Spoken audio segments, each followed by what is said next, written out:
પાર્થિવા દારુણો ધૂમસ્તસ્માદગ્નિસ્ત્રમીયમઃ તમસ્તસ્તુ રજસ્તસ્મા સત્વમ યદ્બ્રહ્મ દર્શનમ. કહે છે તમો ગુણથી રજોગુણ શ્રેષ્ઠ છે, તમો ગુણથી રજોગુણ શ્રેષ્ઠ છે, રજોગુણથી સત્વગુણ શ્રેષ્ઠ છે. કારણ કે ભગવાનનું તે દર્શન કરાવે છે, માટે આપણે સત્વગુણી બનવા જોઈએ. એટલા માટે પ્રોસેસ બધી સત્વગુણ બનવા માટેની છે.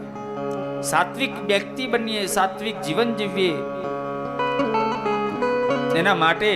અને સાત્વિકતા હશે તો જ પરમાત્માના દર્શન થશે.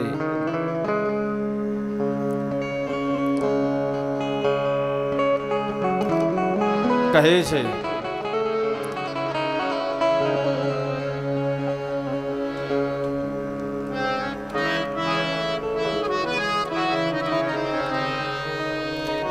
બીજા પ્રશ્નની અંદર કે ભગવાને કેટલા અવતારો લીધા હતા, તો ભગવાનના અવતારોની વાત કરે છે.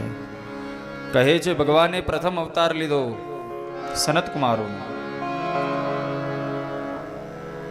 સનક, સનંદન, સનાતન અને સનત કુમાર એમ 4 ભગવાન પહેલા અવતરિત થયા. 24 અવતારો છે. કેટલા ભગવાનના? 24. આ 24 માં જે આવે તે ભગવાન ગણવાના થાય. બરોબર છે. એટલે 24 ની અંદર સર્વપ્રથમ પહેલા અવતાર ભગવાનનો છે 4 સનત કુમારોનો. કયો અવતાર? 4 સનત કુમાર. બીજો અવતાર ભગવાન ધારણ કરે છે હિરણ્યાક્ષને મારવા માટે અને પૃથ્વીનું કલ્યાણ કરવા માટે. બીજો અવતાર ધારણ કરે છે વરાહનો અવતાર. કયો અવતાર?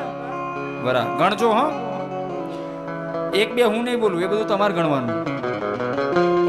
ભગવાન આગળ અવતાર ધારણ કરે છે. કયા નંબરનો અવતાર આવ્યો?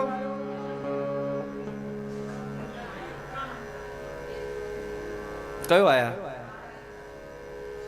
કોઈ એક વ્યક્તિ બોલો, કયો આયા? ત્રીજો. હા, ત્રીજાથી ચાલુ કરજો. હવે બધા ધ્યાન રાખજો. ત્રીજો અવતાર આયા. ત્રીજો અવતાર છે ભગવાનનો નારદનો અવતાર. કયો અવતાર? એ ત્રીજો અવતાર છે. આગળ ભગવાન અવતાર ધારણ કરે છે નર અને નારાયણ. કયો અવતાર? અને નર અને નારાયણ. ભગવાન આગળ અવતાર ધારણ કરે છે કપિલ નો અવતાર. કપિલ ભગવાન તરીકે અવતરિત થાય છે. કરદમ ઋષિ અને મા દેવહૂતિના કુખે ભગવાન કપિલ બનીને અવતરિત થયા છે. કેટલા થયા?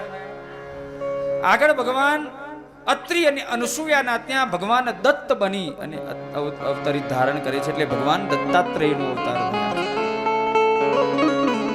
આગળ ભગવાન યજ્ઞ રૂપે રુચિ પ્રજાપતિના ત્યાં યજ્ઞ રૂપે પ્રગટ થયા. એટલે ભગવાન યજ્ઞ સ્વરૂપે પ્રગટ થયા. એટલે ભગવાન યજ્ઞ નારાયણનું સ્વરૂપ છે. એટલે એ યજ્ઞ નારાયણ ભગવાન પ્રગટ થયા. કેટલા થયા? ભગવાન આગળ નાભી રાજા અને મરુદેવીના ત્યાં ભગવાન સ્વયં પોતે જૈનના પ્રથમ તીર્થંકર ઋષભદેવ તરીકે અવતરિત થયા છે.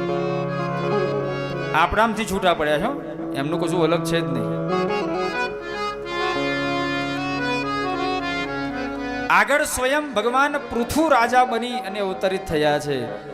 જ્યાં સુધી પૃથુ રાજા પ્રગટ નતા થયા ત્યાં સુધી આ સંસારને આપણે પૃથ્વી અત્યારે કહીએ છીએ, પણ અત્યારે એનું નામ હતું ધરણી. શું નામ હતું? પણ એ રાજા પૃથુ પ્રગટ થયા અને પૃથુ રાજાએ પતિ બની નહીં પિતા બનીને આ પૃથ્વીનું પાલન કર્યું. માટે એના પછી આ સંસારને આપણે પૃથ્વી તરીકે આ ધરણીને ઓળખીએ છીએ. માટે રાજા પૃથુ ઉપરથી આનું નામ પૃથ્વી પડ્યું છે. એટલે કયો અવતાર પૃથ્વીનો થયો?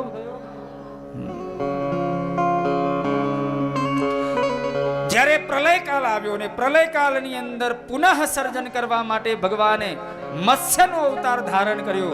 એટલે ભગવાન આગળના અવતારમાં ભગવાન મત્સ્ય બનીને પ્રગટ થયા. એટલે ભગવાન એક મત્સ્યના રૂપે અવતરિત થયા છે. 11મા અવતારની અંદર જ્યારે સમુદ્ર મંથન થયું અને મંદરાચલ પર્વત જ્યારે એ સમુદ્રની અંદર ધસી રહ્યો હતો ત્યારે ભગવાન કૂર્મ બનીને અવતરિત થયા અને પોતાના પીઠ ઉપર એ મંદરાચલ પર્વતને ધારણ કરે છે. એટલે ભગવાન કૂર્મની અવતરિતે 11મા અવતારમાં ભગવાન અવતરિત થયા છે. 12મા અવતારમાં ભગવાન ધન્વંતરી બની અને અમૃત કલશ લઈને પ્રગટ થયા છે. 13મા નંબરમાં ભગવાન મોહિનીનું રૂપ ધારણ કરે છે અને દેવતાઓને અમૃત અને વારુણી તે દૈત્યોને પાન કરાવે છે. ભગવાન મોહિનીનું રૂપ 13મા નંબરમાં ધારણ કરે છે. ભગવાન અવતરિત થયા છે 14મા નંબરની અંદર નરસિંહ બની અને હિરણ્યકશિપુનું કલ્યાણ કરવા માટે ભગવાન નરસિંહ બનીને પ્રગટ થયા.